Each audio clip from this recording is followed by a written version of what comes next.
आपल्या सगळ्यांना माहिती आहे की राज्य सरकारच्या वतीनं पहिल्यांदा छोट्या आणि दुसऱ्यांदा साधारणतः 17 लाख शेतकऱ्यांना कर्ज माफीची यादी जाहीर केलेली आहे आणि केवायसीचं काम युद्ध पातळीवर ते आहे सुरू आहे.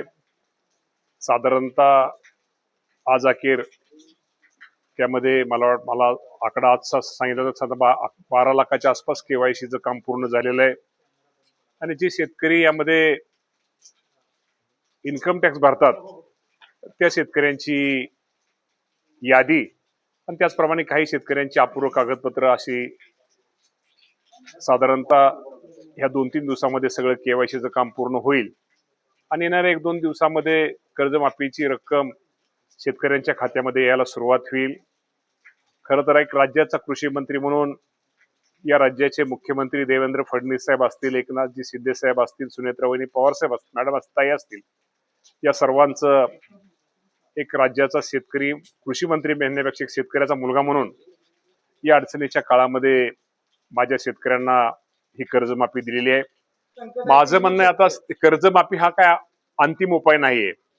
आता शेतकऱ्याला त्याचे शेतामध्ये त्याचं उत्पादन कसं वाढेल आणि शेतामध्ये जो तो पिकवतोय त्याला चांगल्या प्रकारची बाजारपेठ कशी मिळेल यासाठी आता आमचा शासनाचा प्रयत्न राहणार आहे. त्यामुळे अशी परत वेळच येऊ नये की कर्जमाफी करण्याची वेळ येऊ नये, अशी वेळ अशासाठी आम्ही निश्चित प्रकारे प्रयत्न करतोय आणि शेतकऱ्याला त्या कामी जी काय मदत, जे काय सहकार्य, नवीन टेक्नॉलॉजी, नवीन काय आधुनिक तंत्रज्ञानाचा वापर करून त्याच्या शेतामध्ये कसं उत्पन्नाबरोबर त्याला चांगलं उत्पन्न कसं मिळेल हा प्रयत्न आमचा आहे.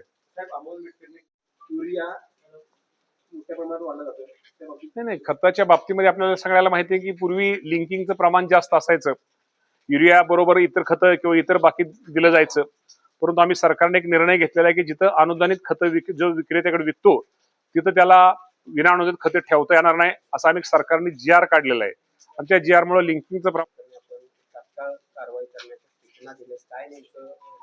या बाबतीमध्ये तुम्हाला माहिती आहे की कालच या बाबतीमध्ये पहिल्यांदा आपल्याला चौकशी तर केली पाहिजे आणि चौकशी अंती जे आम्हाला दोषी आढळले कालच त्या सर्वांना निलंबित केलेले. साधारणतः तालुक्याचे जे कृषी अधिकारी होते, परत खालचे त्यांचे सहाय्य होते, त्या सर्वांना आम्ही कालच निलंबित सर्वांना केलेले.